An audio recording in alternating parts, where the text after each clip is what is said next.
Welcome to Kind of Funny Games Daily for Wednesday, April 4th. I'm your host, Jared Petty, alongside the Rogue One, Mr. Gary Whitta. What a joy it is to be back with you again. Indeed. Especially after last week's cavalcade. After the marathon. I don't know what to call it. Call it what you like. It was something. I think we can call it a wide area grease fire. I think that was definitely what it was. But yeah, the folks were very encouraging, and that's good. But I think we got to rein it in this time because let's try and be a bit more professional this time. Stay on topic. Stay on target. Stay on target. Stay on target? That's okay. right. All right, going to do that then. We're going to Jack Porkins it up right here. Gary Whitta and I, each and every week, we here at Kind of Funny, sometimes Gary and I, sometimes lots of other good people, bring you the news from around the world in gaming. Be a part of it all at kindoffunny.com/KFGD. That's kindoffunny/KFGD, where you can write in and let us know what you think. You can watch live at twitch.tv/kindoffunnygames. Some people right now watching live at twitch.tv/kindoffunnygames just heard me ask them to watch live at twitch.tv/kindoffunnygames.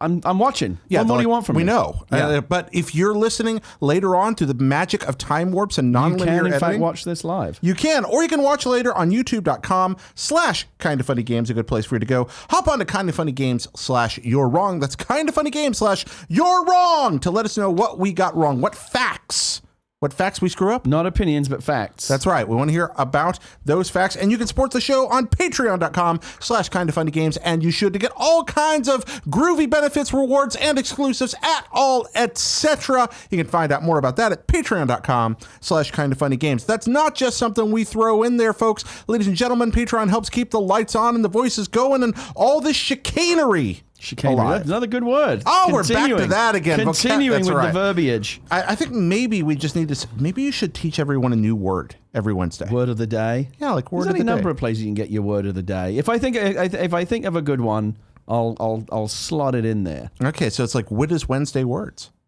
There you go. Yeah. WWW. Yeah, I got it right there. We got that alliteration going on. I like it. All right, there let's we see go. what we can come up with. Housekeeping, ladies and gentlemen. First off, Kind of Funny prom tickets are on sale now at kindoffunny.com. No, kindoffunny.com/tickets. Sorry about that. KF prom tickets on sale right now. You want to come to the prom? You want to bring your squeezy? You want to dance all night? You want to get jiggy with it? You want to get down like it's 1995 or 1985 or whatever your choice may be? That's the place to do it. You come to the prom, Gary? I haven't decided yet. Haven't decided yet. What's keeping you on the fence? I mean, the fact that I don't like to go out. Okay, well, there's that. What's your idea of a perfect evening? Staying in, watching TV, go to bed early. What's good TV right now? I mean, whatever, really. It depends what I'm in the mood for. Like, if I feel mentally alert at the end of the day, which is frankly rare, I'll watch like a real movie or, a TV show that, like a quality show that demands your attention. Okay. But increasingly, I'm so wasted at the end of the day in terms of like my work and everything else that, is just going on in my life that by the time I crash, all I want to do is just watch something that doesn't require anything of me. Like I watch like Storage Wars and shit like that. Oh, wow. Okay. Because like it's on and I can watch it, but it doesn't matter if I miss a bit of it. You know what I mean? Like it's something to watch, but I don't have to really care. Wow, Storage Wars. That's or I fall back into comfort TV where I watch like good shows, but things I've already seen. Mm-hmm. So I know I enjoy watching them again, but like I don't have to pay attention. But in terms of like TV and movies that are out there right now that really I should be catching up on and watching, I'm way behind because it's so hard for me to muster. And you get that, the thing, you get that like that Netflix paralysis where there's so much stuff to choose from that you just spend an hour just like bouncing around and you never really commit to anything. Yeah. I spent like an hour. Like I could have actually watched a show in the time that I spent just bouncing around going, maybe, no, next thing. And I end up watching nothing. There's too much good stuff. Just go back to TNG every time. That's I mean, really it is a fallback for sure. It's a good can't fallback. go wrong with TNG. You have that TNG, you have that Frasier. They're both sitting there just waiting for you. Frasier is always, I never. Frasier's one of those things where, again, if I'm going through the channel guide, I spot Frasier in reruns. It's always in reruns somewhere. All right, fine, I'll stop. And it's always a good one. Yeah. Because they're all good ones. Yeah, the first 9 seasons of Frasier are great. Like the last one they did, it fell off a little bit. Yeah. But even 10 and 11 are pretty good. Yeah, they're all good. We should probably move on with housekeeping because we don't want to set that record again. No, we're doing the thing.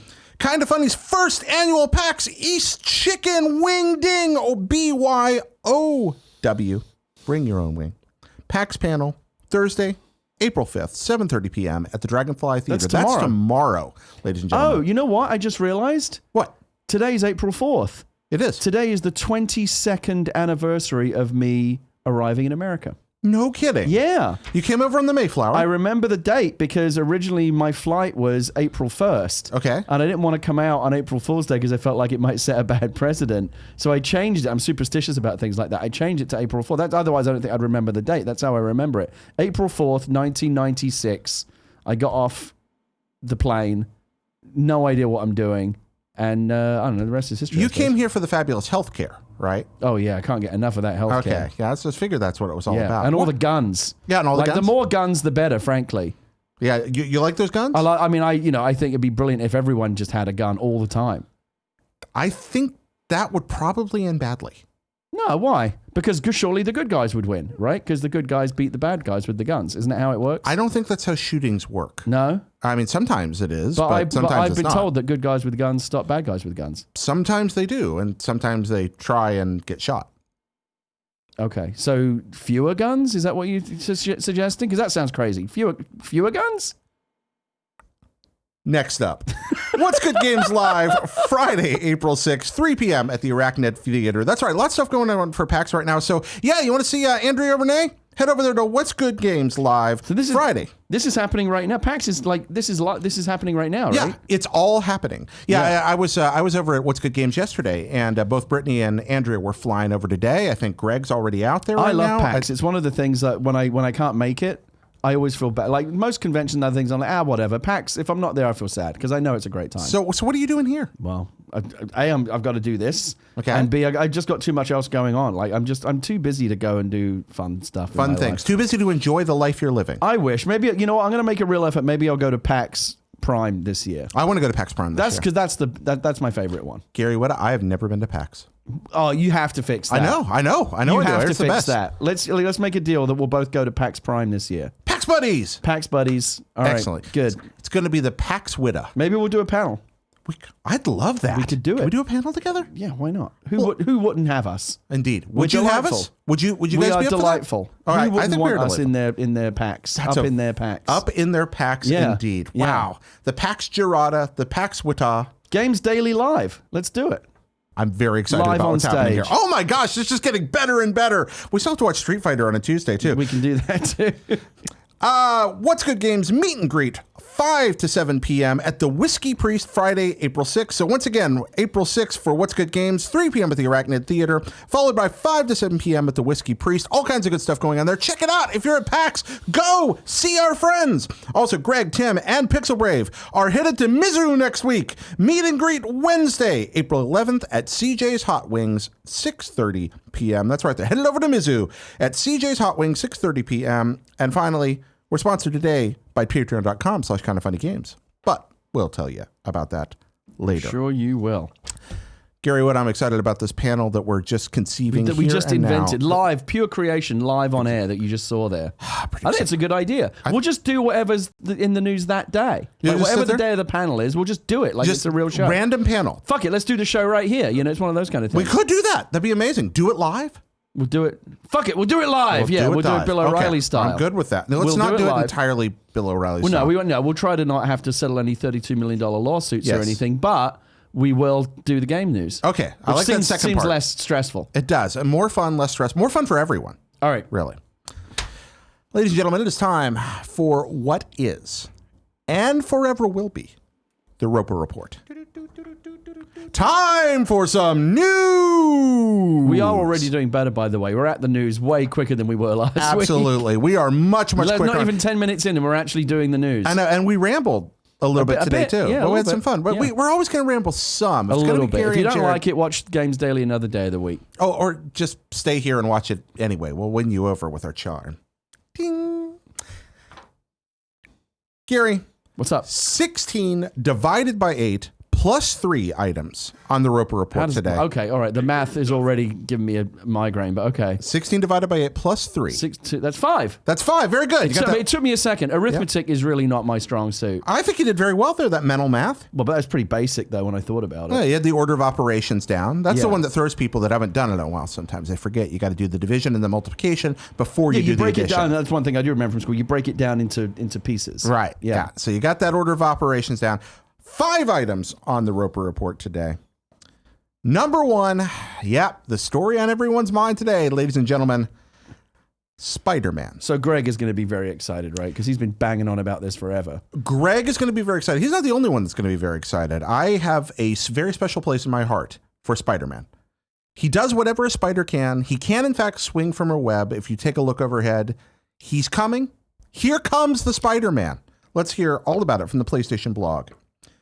You've all been waiting for it for a long time. We've got emails, phone calls, tweets, Instagram posts, and impassioned pleas.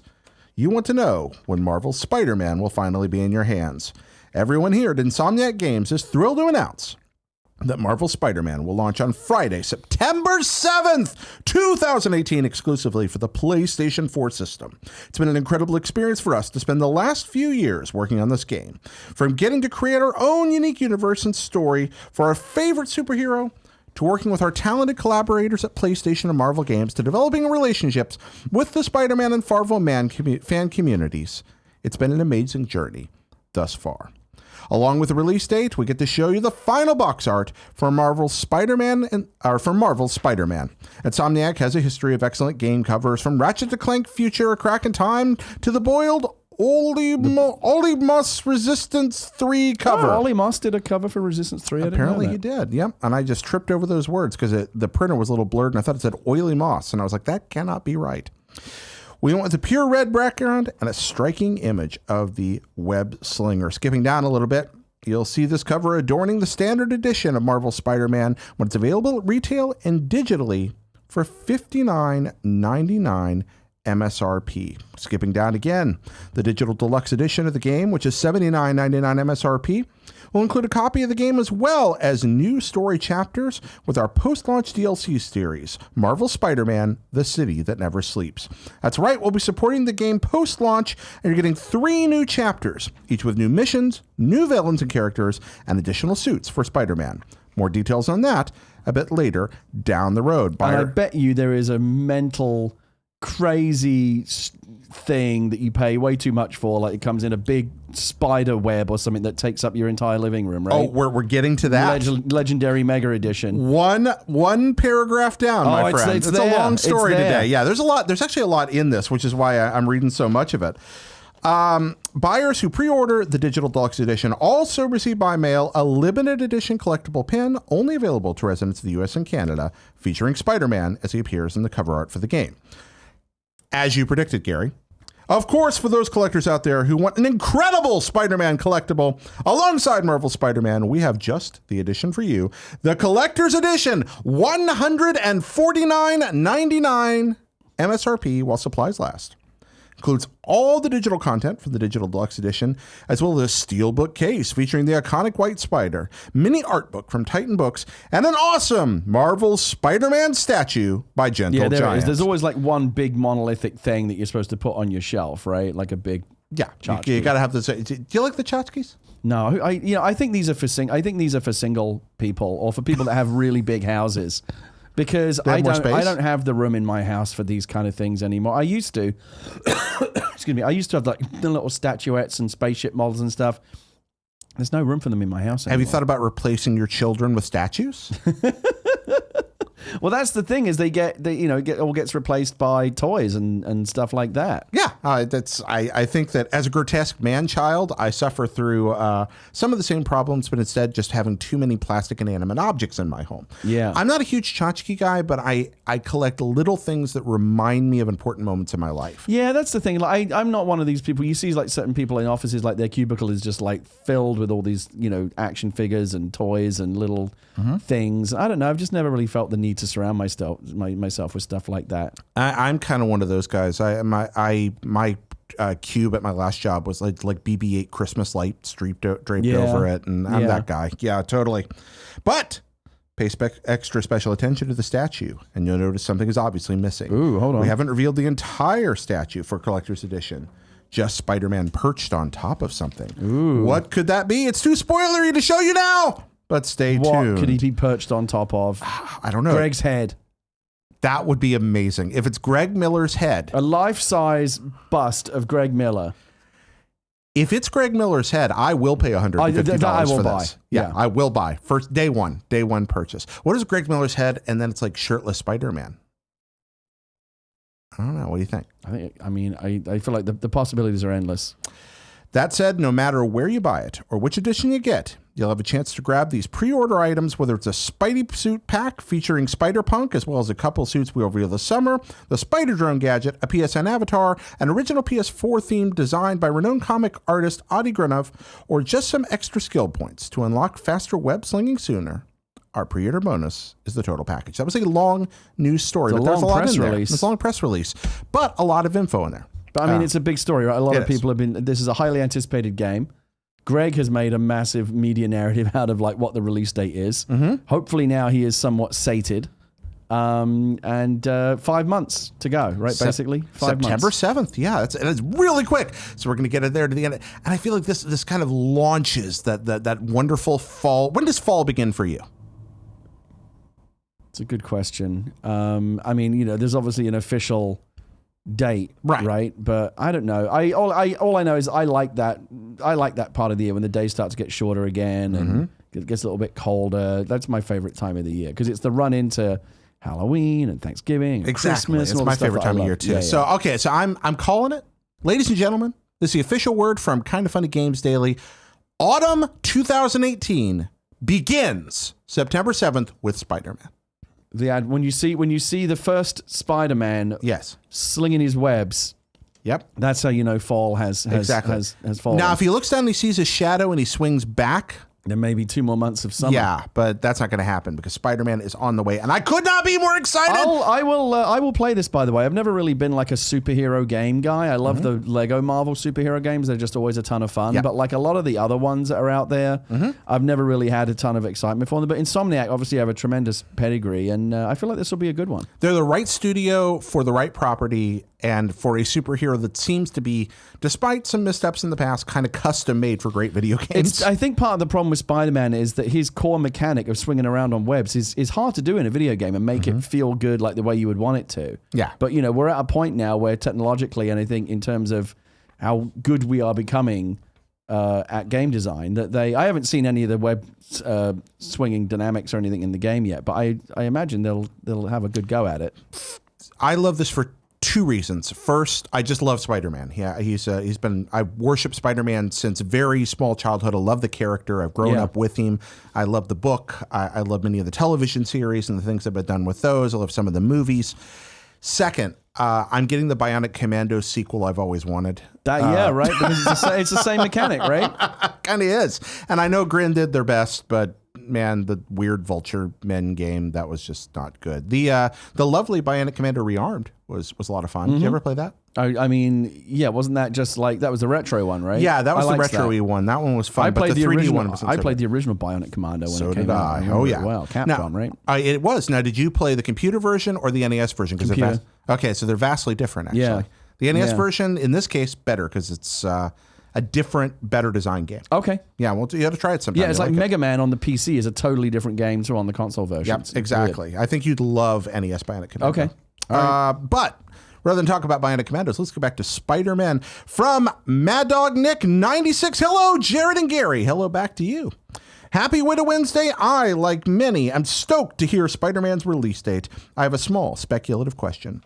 Since this is an exclusive title for the PS4, do you think there might be any Easter eggs or cameos of their other Sony-owned IPs, such as you get a jacket that looks like Cole McGrath's, or Deslin Rose from the Infamous series? Personally, even if it was DLC, I would love to see a story level where Spider-Man and Infamous characters team up, but that's just me. Spider-Man is practically the king of team-ups after all. That's actually quite true. Also, I understand Insomniac is making Spider-Man and Sucker Punch makes Infamous, but we're all friends in this industry. Thanks for staying vigilant while Greg is away. You're welcome, with or without. I think this is an amazing show, just like an amazing Spider-Man. and you all do a spectacular job. Thank you very much. P.S. I wanted to add a use of superior in there, but I feel if I tried to add any more Spider-Man prefixes, it would feel forced. I hope to meet some best friends at PAX, though I can only make it Thursday. Hashtag shirtless Spider-Man DLC. My friend, do you think this is going to happen? I don't really care about characters from other Sony franchises showing up. That seems like almost a bit weird. Like, why would they be there? Just because legally they can? I don't know if that creatively makes a lot of sense. But I am excited to see, I don't know if they've talked about it or not, like what other Marvel characters might show up. I'm excited about that as well. I think that Sucker Punch, I can't pretend to read their minds, but my guess is they would absolutely kill to do anything in tandem with Spider-Man because it's such a beloved property. Right. I mean, Spider-Man really is the king of Marvel. He's the one standalone character. Marvel's mostly about teams. Yeah, if Marvel had to put one character, like if Marvel redesigned their logo in a way that it just had one character on it, it would be Spider-Man. Exactly. And so any association you can get with that, I think is pretty spectacular. Oh, there's that word again. Spectacular Spider-Man. Amazing. Superior. Anyway, I don't think it's likely it would be a licensing conundrum, but if it happened, I'd be great with it. I think that there's some neat stuff there in Infamous. It'd be a lot of fun. But I don't know if it's going to happen or not. I'm sure there'll be a lot of Easter eggs in this game. I think so too. I'd like to see some stuff stuck in there, and I love the idea of the Sonyverse. I still like someday we're going to get that great Sonyverse game that they tried to do with when they tried to do Smash Brothers. Yeah, and they did it real bad. That did not work out. No, it did not. But I don't think that was a weakness of the characters. I think that was the weakness of the game design. But that's a whole other can of worms. We should move on to some more news here. Yeah. Number 2. WB to take over the publishing of Hitman. This one coming from IGN. Warner Brothers has announced that it's entered into an agreement with IO Interactive to publish Hitman and will release Hitman, the definitive edition, on May 18th. Last year, Square Enix withdrew its ownership of IO, but the Danish developer retained the Hitman license. Warner Brothers' announcement currently only concerns the existing first season of the latest Hitman game, but with the announcement of a new Hitman game on the horizon, this could indicate a future relationship too. Working with a partner like Warner Brothers means the team at IO can stay focused on what we're good at, making games, said IO CEO Hakan Abrek. Hitman, the definitive edition, will be released on PS4 and Xbox One with Pro and X enhanced versions and will include the entirety of Season 1, the Game of the Year edition content, summer bonus episode, Blood Money, Requiem pack, and an IO 20th anniversary outfit bundle. At all, etc. Did you play Hitman? A little bit. I really like what they did with this new episodic model that they've done in the most recent iteration, where it's almost like a TV series. You know, there's a different hit, you know, a different job every episode, and they roll them out episodically. I think that was a really smart way to do it. I've never been like a Hitman super fan, but I don't know, people like it, right? I mean, it's like Hitman at this point feels like it's a perennial. Like it's hard to imagine a period in the near future when Hitman is just done, like it's gone away. Yeah, there's always enough appetite for it for like a new version.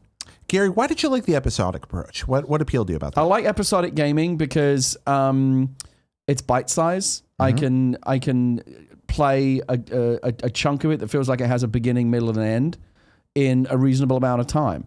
You know, it's rare for me to have like 4 or 5 hours to sit down and play a game. And when I do, you know, I'm playing a piece of, you know, a larger whole. And when I come back to it later, I can remember like where I was in the story or whatever. But, you know, like the Telltale games and like a lot of episodic stuff, I can sit down, play for a couple of hours and feel like I had a complete meal, as it were. Do you know what I mean? That's why I like it. So I enjoy episodic gaming as well. And I really enjoyed the last Hitman. As a matter of fact, the most recent Hitman is really the only one I've really gotten into and cared about. Yeah. But I didn't like the episodic approach to Hitman, even though I like episodic in most other games. Right. And that had to do with, I would play through a mission in Hitman. One of the things that game is great at is giving you lots and lots of ways to go about things, lots of different things to try.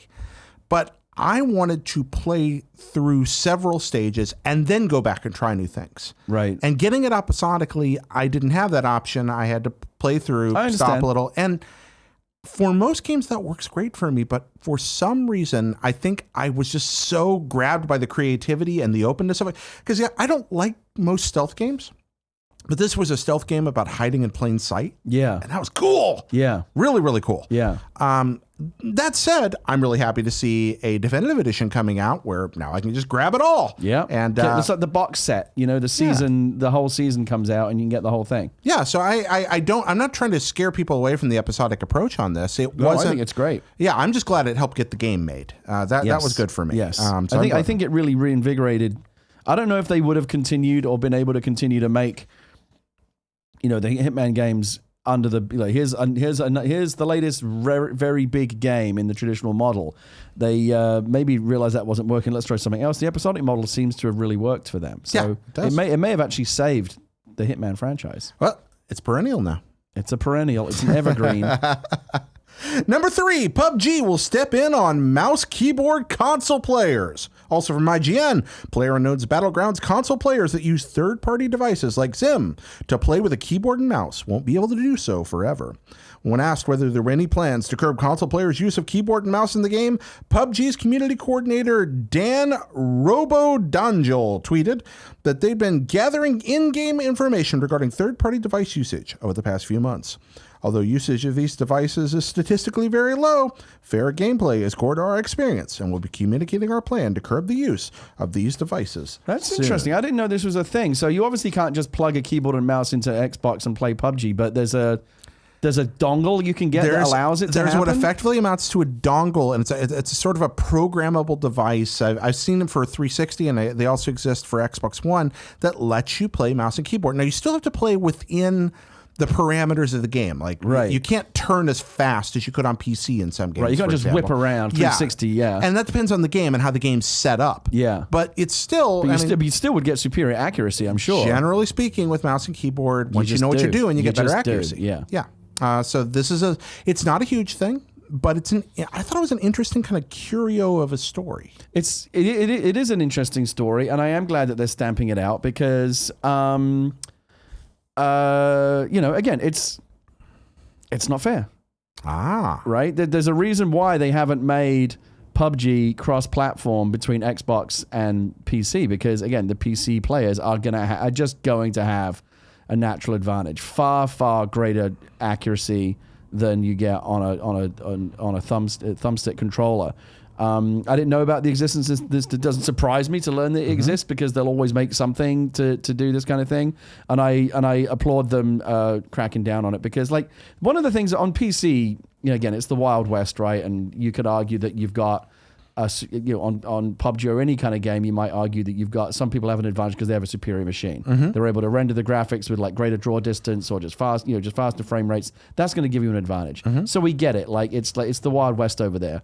On console, though, part of what I like about console gaming is it's like NASCAR, right? It's stock cars. You're not allowed, I'm no expert, but as far as I understand, stock car racing, those cars all have to conform to the same technical specifications. The driving that makes the difference. Weirdly, it's not about having a superior car. In general, I grew up in NASCAR country. Do you know about this? Yes. Okay, so you can speak to this. I can speak to this. Yes, there are very strict parameters on what you can do with the car. And that's part of what makes NASCAR appealing. Right. I mean, that and 4 left turns. But I followed racing a lot of my life, and there is a lot of truth to what you're saying, that it is about driver skill. And then also there's, Robert Duvall's arguably famous line from Days of Thunder, which is, nothing stock about a stock car. Right. Because, again, they're...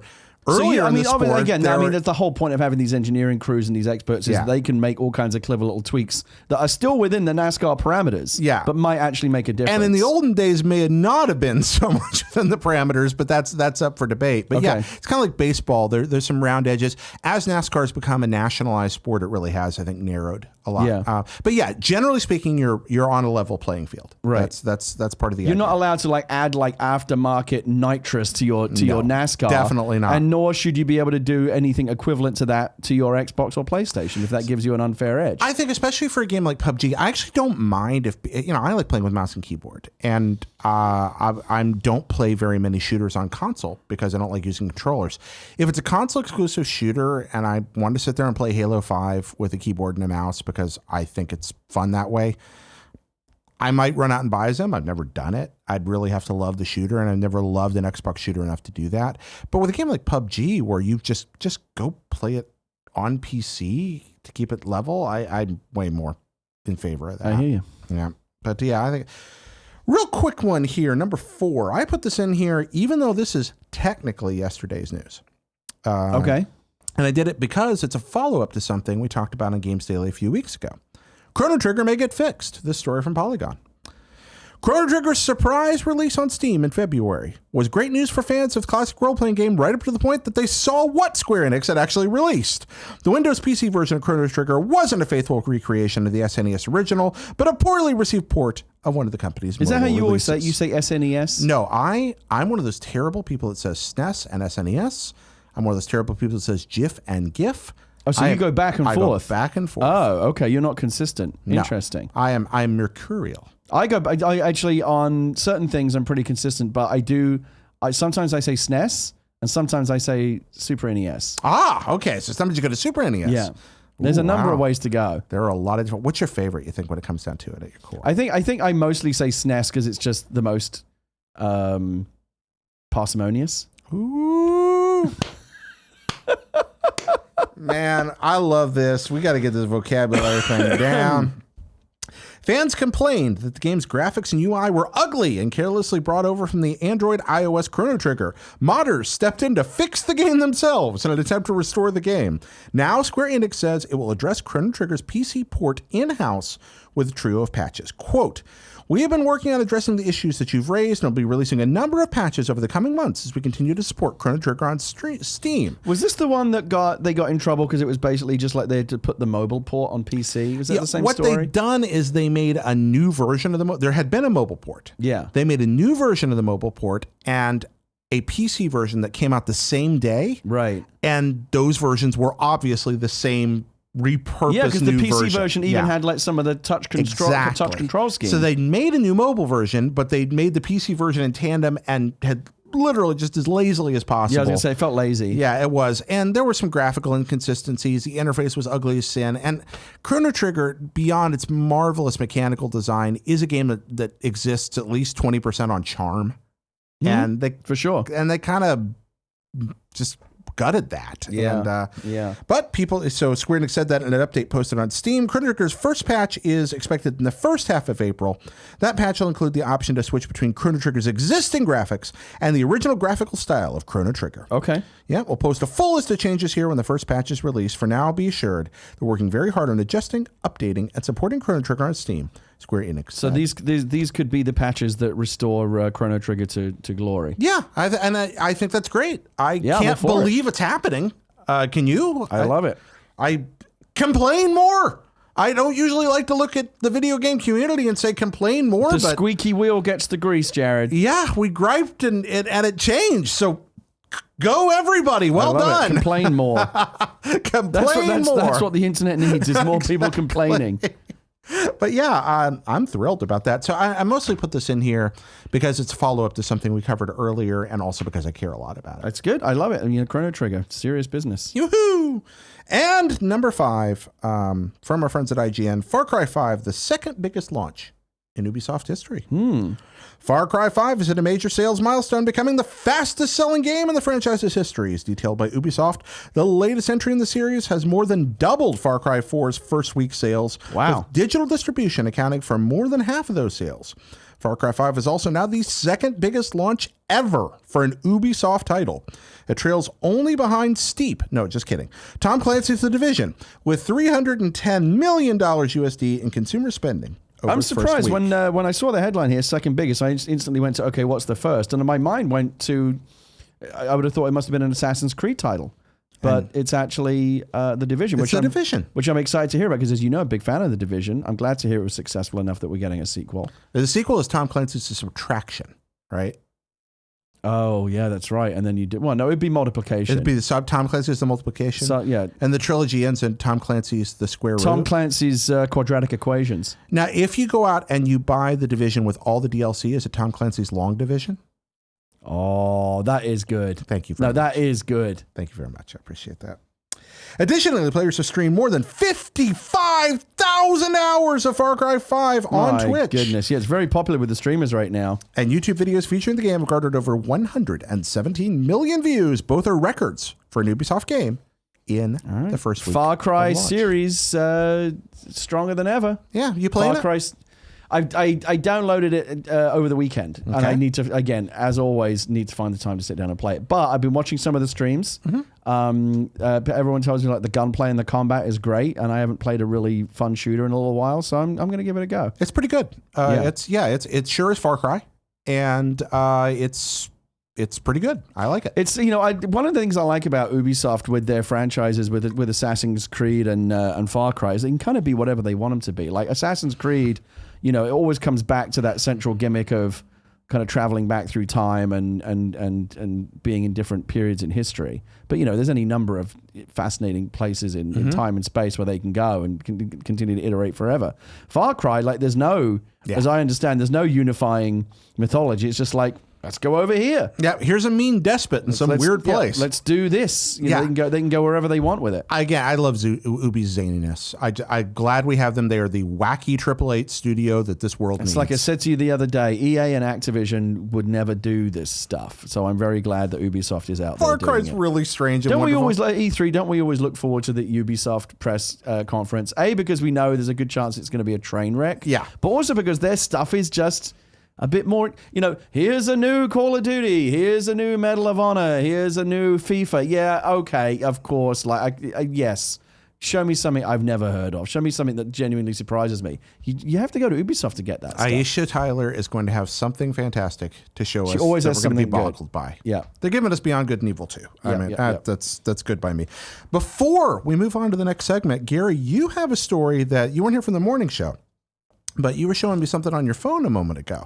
You want to share this with the good people on the earth? Well, not particularly. I've been working on this project kind of under the radar for the past several months. Well, really, probably longer than that even. But myself and a writer friend of mine by the name of Jonathan Betuel are trying very hard to bring The Last Starfighter back.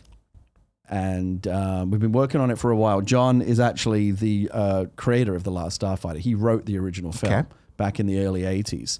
And it's always been a favorite film of mine. It's the only, in my office at home, I have like various posters up on the wall, but they're all things that are something to do with me, like whether it be Rogue One or Rebels or After Earth or Book of Eli or Walking Dead. It's all stuff that I've done, because it's my office. I have one poster up on the wall that isn't something that I worked on, and it's The Last Starfighter, because it was such a pivotal movie for me when I was a kid. It was really seriously up there with Star Wars in terms of what it did to my imagination. Because I used to play, computer games all day long, and the idea of you could play a video game, but it's actually a magic ticket to a real space adventure. I just, oh my God, what a brilliant idea! And I was just so taken with it. And I wore out the VHS tape when I was a kid. And every meeting I've ever been at in Hollywood, they always say to me, someone says what would you do if you could do anything? I'd say Starfighter. And they all go, oh yes, we know. but then they say, but we've looked into it and the rights are impossible because the company that made the original movie no longer exists and bankruptcy, and who knows who actually owns the rights. It's a big old mess. But I found, just coincidentally, I happened to find John Betuel, who wrote the original movie. And got talking to him and spent an hour just fanboying with him about the original film. And then we started talking about what would we do if it would have come back? What would a new Last Starfighter movie look like? And we got really excited about it, and we collaborated on it, and we figured it all out. We know exactly what we think the next Starfighter movie is and can be. And we're trying to get studios and other people who. Here's the weird thing. The part of the reason why no one's been able to do it all these years is that John, because of some weird legal arcanery that is attached to what his original contract looked like back in the 1980s, and it was the Wild West back then. Okay, he still has a little piece of it. So no one can do it without him. Okay, they can't just go off and make a new, because he has. It's all different people all have pieces of the treasure map. Yeah, but they all have to put their piece in the middle to see the whole map. And John has a piece of the map. And other people, it's a mess. Yeah. But I'm working with John. He and I are partnered on it as writers and producers, and they can't do it. No one can do it without us. I think that I'm not a lawyer, but that's the way that John has explained it to me. He knows his contract better than I do, and so he and I worked on a story, and I tapped up my friend Matt Alsop, who was the lead concept artist on Rogue One. to do some art for us. And he did some beautiful art that I posted on Twitter this morning just because we've been sitting on this for so long. Yeah. I'm just so excited about this. Like, what's the harm? And so I thought, here's a little something we're working on. And I didn't even say what it was. I just said, here's something that we're working on. You might recognize the ships. Yeah. And then my Twitter feed just exploded with like, holy shit, are those gun stars? Yeah, they're gun stars. And so he and I are working on it.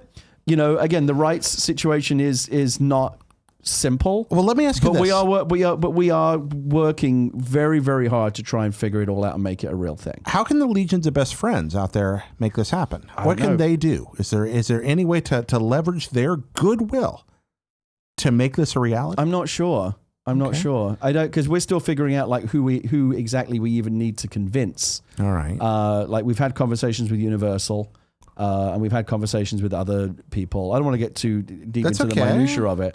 But when you figure out who needs convinced, I mean, there are advocates. I'm right always happy to tap up your fan base for my personal gain. Well, I mean, that's what are best friends for than to support one another in producing great movies. I love The Last Starfighter. If you want to know more about it, I just did a IO9 hit me up with some. They saw it and said, "Hey, do you want to answer some questions?" And I answered a few questions, and you can go read on IO9 about it today and see some of the concept art. We're really creatively, again, very, very excited about. We think this can be a cool thing. Oh, it's a spectacular. I do need to ask you: would your version of the story include a disembodied head threatening to tell mom about your Playboys? We do have a beta unit, but I think we have a different version of that gag. Okay. That we think is funny. Yeah, because if you're not going to hear about if that's not there, I'm not sure I'm going to be okay with it. If there is, I would say this: if there is something that we think it's a totally original, it's a new thing. Yeah. It's not a remake. It's not just remaking the original film.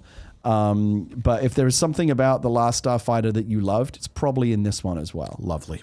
I really do enjoy that movie. I wrote so we'll about see. It Again, it's like the creative work is done. The boring, I mean, at least, enough to go write a script. The boring part is trying to get other people who hold pieces of the treasure map to convince them that this is worth doing. And that's the struggle. I love that treasure map metaphor. Now, that's what to do about Starfighter. Gary, if people wanted to know about what new video games they could be playing today, where would they go? The official list of upcoming software across each and every platform as listed by the Kinda Funny Games Daily Show hosts each and every weekday. That's not the right jingle, but it's Short a list. jingle. Huh? Short list. Short list today. 3 items in the list today.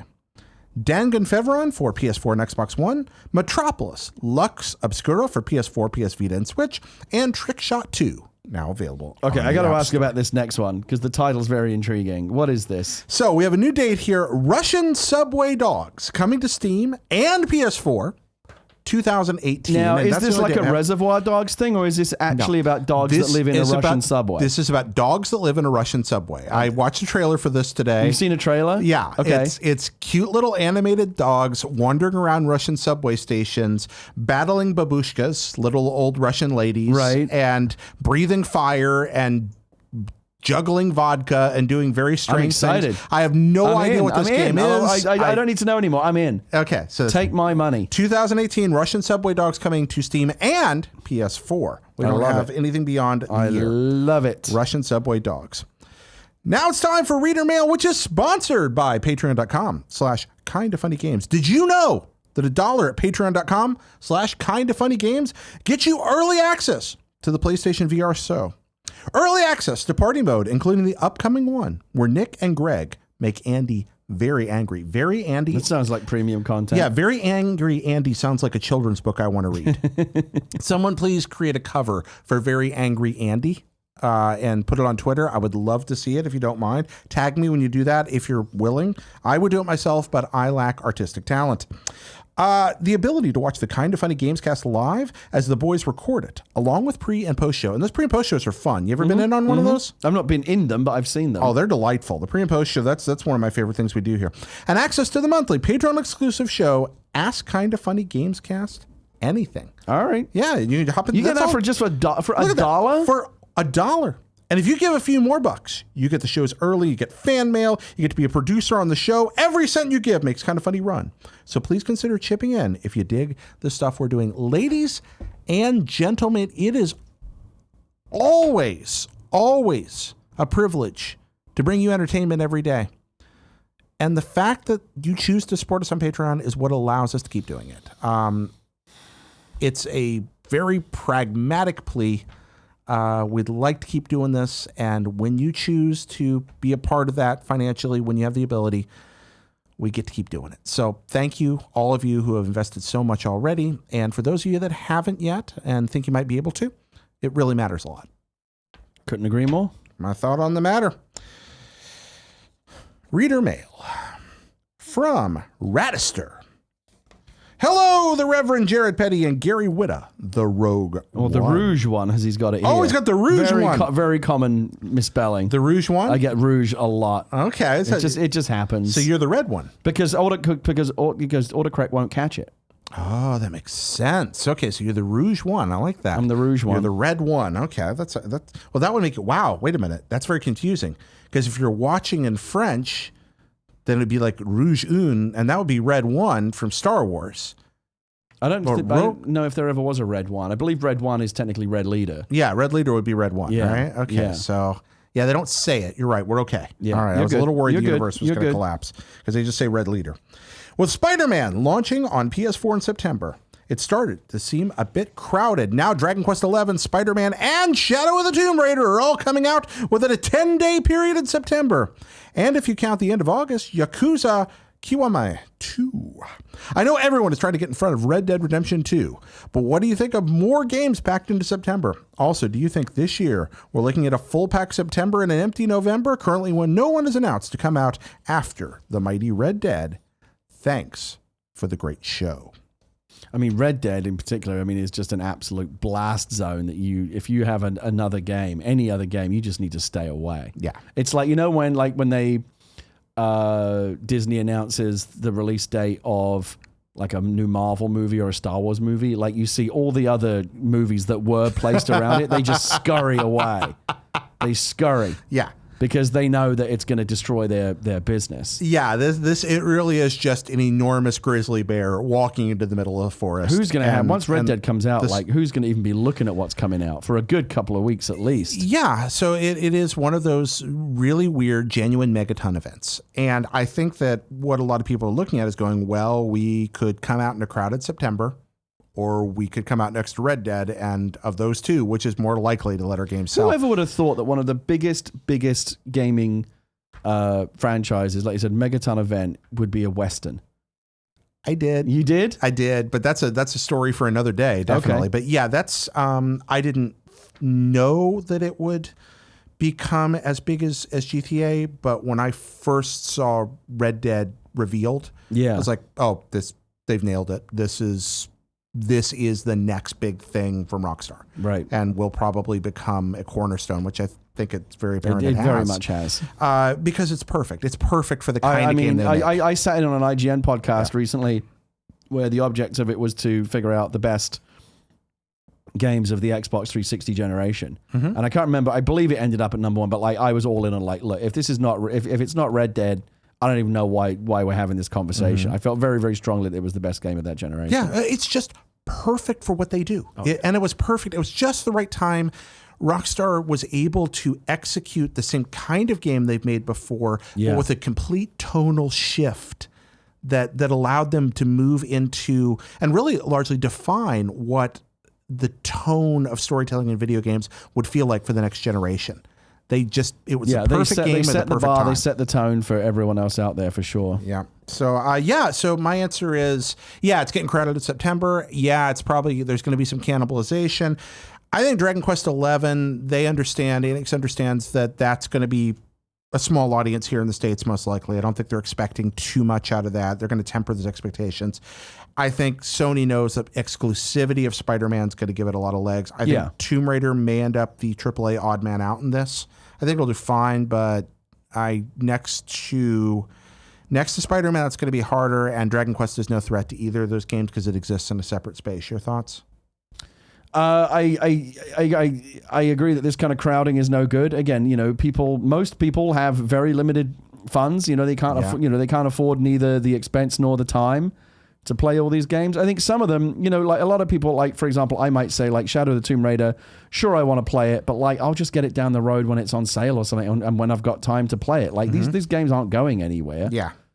I'll just wait. They'll just wait, and that's which can be difficult for getting a fourth game of it, But made in the Tomb Raider. It is series, over. It is over. Again, I'm fortunate enough to be able to buy whatever game comes out, and it's really just a time issue for me. But for other people that are thinking about the expense and the time, when all the great games are coming out, over the holiday period, or really kind of in that September-October window, because that's when people are buying the games for the holidays.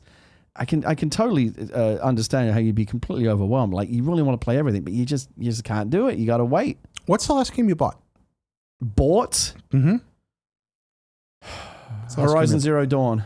That was the last game you paid cash money for. Yeah. Okay. I've been in this business for a long time, and I'm very fortunate to have good friends that give me codes for things. I make no apologies for it. Why should you? But yeah, was it Horizon Zero Dawn? No, I feel like there was something more recent than that. Okay. It's on. I'm trying to imagine, like, at home in front under the TV. There's a stack of like it's the on deck section. Like, these are the 10 or 12 things that I should really be looking at. It might be Horizon. Last game I bought was Minute, which is really fun. Have you seen it yet? No, what is that? Oh, you got to play Minute. It's on PS4 and Xbox One and PC, and it's this cute little kind of top-down monochromatic game where every 60 seconds you die, no matter what you do. It's an adventure game. It's almost like if you were playing. It's kind of part Zelda and part Day of the Tentacle, but every 60 seconds you die. Okay, it's fun. I like it a lot. Really creative little game. Next up, from Kazden Risk. I wrote in a while ago asking. That's a cool name. Yeah. Kazden Risk. I wrote in a while ago asking about the odds of a Spider-Man 4 PS4 Pro. With today's announcement of the release date, collector's edition, and other information, when do you think we'll hear details of a special edition console? E3 along with the statue reveal? Closer to the release like God of War? Never? Thanks for all you do. And I can't do the Spider-Man New York Crane guy voice. I can't do it. If I try, it's going to be it. Can you do it?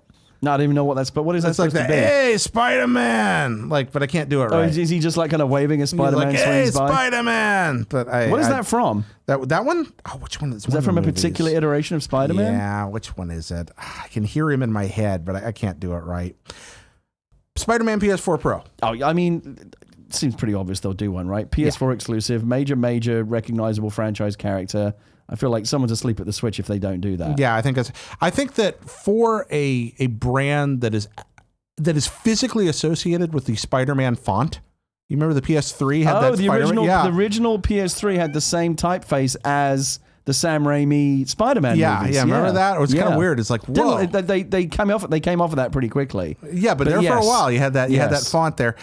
Yeah, it's just too perfect not to do. They'll do it. I just hope that it's not some garish, ugly thing. Like, sometimes less is more. Sometimes a little accent or a little touch is nice. You don't have to splatter the thing with red and blue paint to make it Spider-Man. Some people like that, I guess. It depends on the design. I can think of a few that I'd love to see. Most of the ones that I see are hideous. Most of the special edition branded consoles are hideous. There's a lot of bad ones. Yeah. But there's some pretty ones out there. But yeah, there are a lot of bad ones. Hey, hey, Jared and Gary, this is from Reese the Donut. You guys are fellow PC dorks. What do you think about the rumors the PS4 Pro Enhanced Edition of Dark Souls is looking to be of lower quality than the base Dark Souls on PC with no mods? There's a thread on Reddit following this by showing side-by-sides that seem to support lower quality PS4 Pro rumor. Is that what console players should expect, or should the developers be trying to push the console more on this release? Thanks, and keep up your delightfully nerdy chemistry.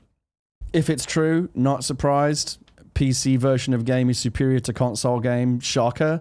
Yeah. I mean, come on. I think that's where I fall. I don't... PS4 Pro and Xbox One X, I have no idea if this particular anecdote is true or not. But PS4 Pro and Xbox One X are going to provide you with a better experience visually than PS4 and Xbox. And that's what they were designed to do. Yes.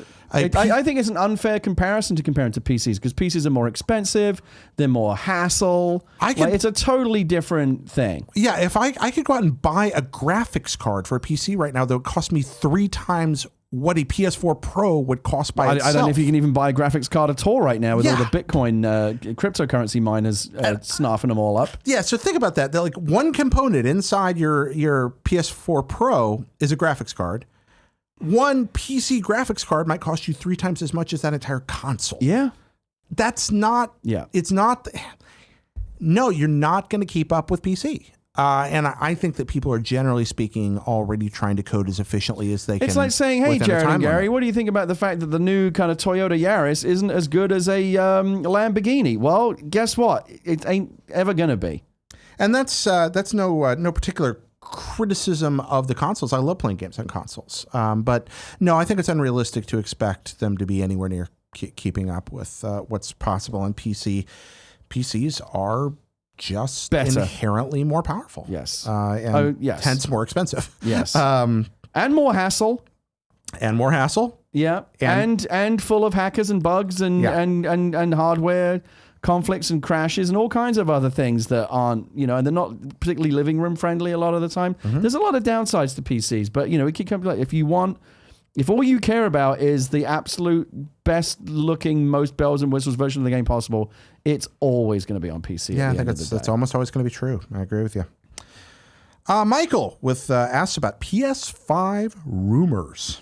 Bum, bum, bum. What's up, Jared and Gary? So it's finally here. First rumblings of PS5 leaks and details. I don't know if I'd say first rumblings, but as someone who's currently in the market for a PS4 Pro, this puts me in a weird situation. It frustrates the hell out of me. The Pro doesn't actually support native 4K and there's no UHD drive. Getting one now just seems like an all-around poor decision. But at the same time, if there is to be no PS5 until a year and a half from now, as most people estimate, I can't really justify waiting because I finally exhausted my PS3 backlog and it's about damn time I got myself a current gen machine. This guy doesn't even have a PS4. He has a PS3.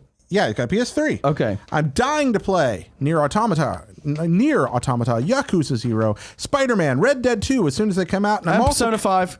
Yep. There we go.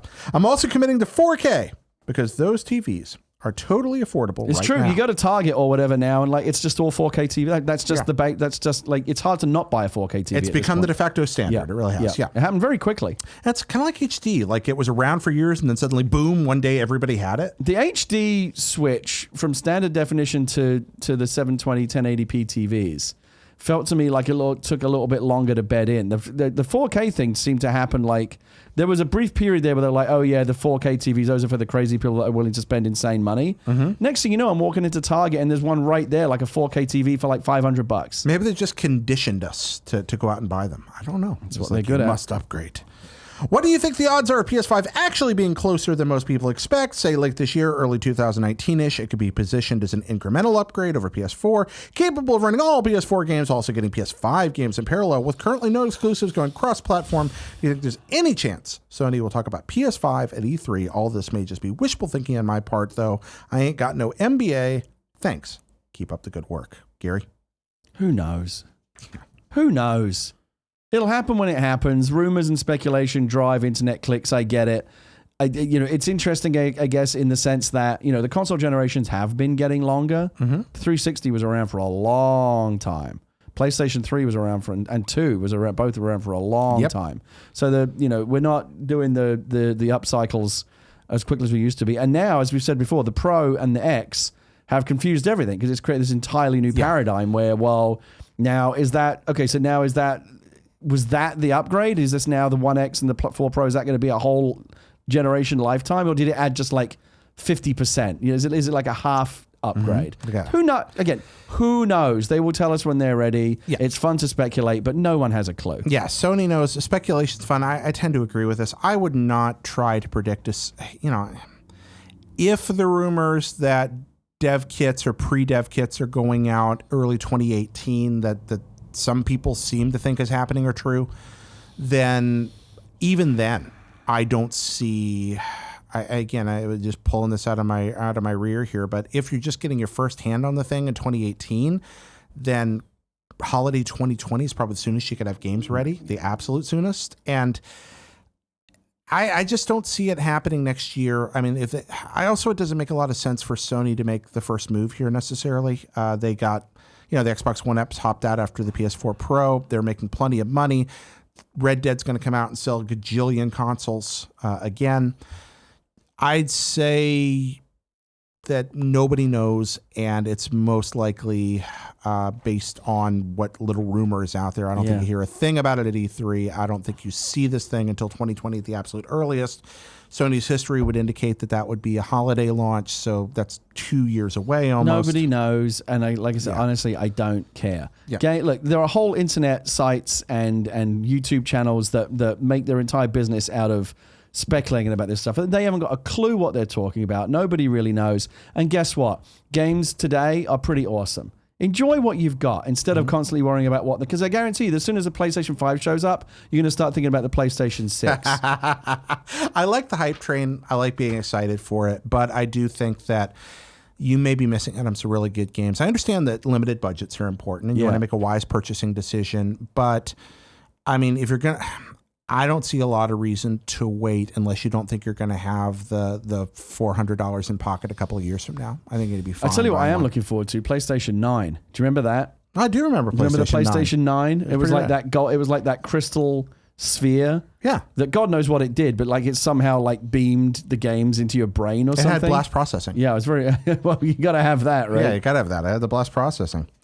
Squad up! Moonshine1433 says, I'm looking for people to play Fortnite with and possibly other games, but my main goal is Fortnite. A lot of my friends that I was playing with can't handle Fortnite anymore because they just get too mad. I need people to play with who I can trust not to be complete fools. Whoa, strong words there, Moonshine. I stream on Twitch whenever I play, and I need some guys to help with the grind. Sunday, Monday, Tuesday, and Thursday at 9:30 p.m. Central Standard Time. Thanks, guys, and keep treating the chicken respectfully. P.S. I love you. Pregnant pause. Once again, Moonshine. 14. How can you have a pregnant pause at the end? Pregnant pause? I don't know. The pregnant pause has to come before something. You can't like... Maybe we just have it before the next segment. But it's Moonshine_1433. Finally, Gary, we get the timer out here. Actually, I don't think that's going to be necessary today. So this is normally when I'm supposed to get salty. People have accused me of having a positive demeanor for some reason and occasionally request that I show my more grumpy side. Instead today, just very quickly, I got no salt, just a reminder and a plea. 50 years ago today, this is Wednesday, April 4th, 50 years ago today, a black man was murdered in America for sharing his dream with us. And it's 50 years later, and a lot's gotten better and a lot of things haven't. So the plea is, as much as we love video games and everything else, remember that there's more to life, and let's try to go out there and make the world a more equitable, just, and better place. Because Dr. King obviously wanted that, and they killed him for it. And it's never going to change unless we change it. So yeah. That's my thoughts on that. Gary, what did we get wrong? Well, I'm quite sure you didn't get that wrong, but let's thank see. you. Let's see what else is. How do I even like? Okay. Oh, I don't know how that thing works. That's why I will never do that again. I did it never again. These come in live, right? Okay. Do it live. Okay, I'm very confused here. The average weight of jeans goes between 1 pound and less than 12 ounces. What is that even in response to? Wait, is this the right day? What do we have here? This is. I feel like this is from. All right. Oh no, there are some. Okay, no, because there's some stuff here. Did we say something about jeans? I don't remember jean weight. Did you do a sponsorship thing at some point? No, we just did Kind of Funny Games. Okay. All right. Okay. I feel like. Yeah. Are these the wrong your wrongs? Are we? No, there are some here. Wrong? I think some of the old ones might be here, and the new ones just got added on top. Because like the first one. Yesterday you announced. Did you talk about the Vive Pro yesterday? Is that something that was happened? yesterday? Okay, so this is from today. Okay, here we go. So let's get yesterday. You announced the Vive Pro's price at $799 after you compared it to Sony dropping prices for PS5 VR. Are we getting things for today about yesterday? No, I want to stick with today. This one is for Gary. Not only is April 4th his personal anniversary coming to America, it's also the US release for Persona 5. Cool coincidence. I knew that me and that game were always meant to be together. Did you come in the Mayflower or the Nina or the Pinta or the Santa Maria? No. Okay. I wasn't sure which. I think it was British Airways. All right. Let's see here. Personally, okay, for the Spider-Man crossover, personally, I'd be shocked if we couldn't get a Ratchet named Trophy by hitting an enemy with a wrench. That's from Kebabs. Okay, I'd love Sean that. from Ireland. Jared said Spider-Man was developed by Sucker Punch. It was Insomniac. No, I'm sorry. I meant to infer that Infamous was developed by Sucker Punch. I know what you mean. I think it was just a miscommunication there. No, I know it's Insomniac. Lord of Pwn says PS4 natively supports keyboard and mouse in Fortnite and a few other games. So different rules on different platforms there. Just keeping that playing field equal. K-Babs says the Crane Spider-Man voice comes from Greg's dad, as he's a crane operator. The crane swinging bit comes from the hit movie Spider-Man 3, when a crane operator does it for Spider-Man early into the movie. Spider-Man 3, okay. I never saw that one. Yeah, I did. You know what? I don't like it, but I hated it a little less than I think most people do. But then again, my opinion on movies is obviously inherently wrong. That's pretty much it. Everything else is kind of really trivial. We did good today. We did pretty good. Very there we go. Yeah, just misspoke around. We did good. Excellent. We love to be correct around here at Kind of Funny Games Daily, and who doesn't? And once again, thank you so very much for watching. We are privileged to do this, and you make it possible. It's the highlight of my week, Jared. Yeah, it's a highlight of your week? Yeah. I don't know what that says about the rest of my week, but I enjoy doing it. I think you're living a marginal existence, and that's what it proves. Gary, always have fun with you. Thank you so much. And look, we kept it just barely over an hour, so we did good this week. We couldn't unleash the big guns every time. We got to save that for special moments. For very special occasions. But we do thank you for all the kind feedback we got about that extra long episode last week. I'm surprised that people were so tolerant of it. Well, they're a kind bunch. All right. Gary? Pleasure doing business with you. Pleasure doing business with you.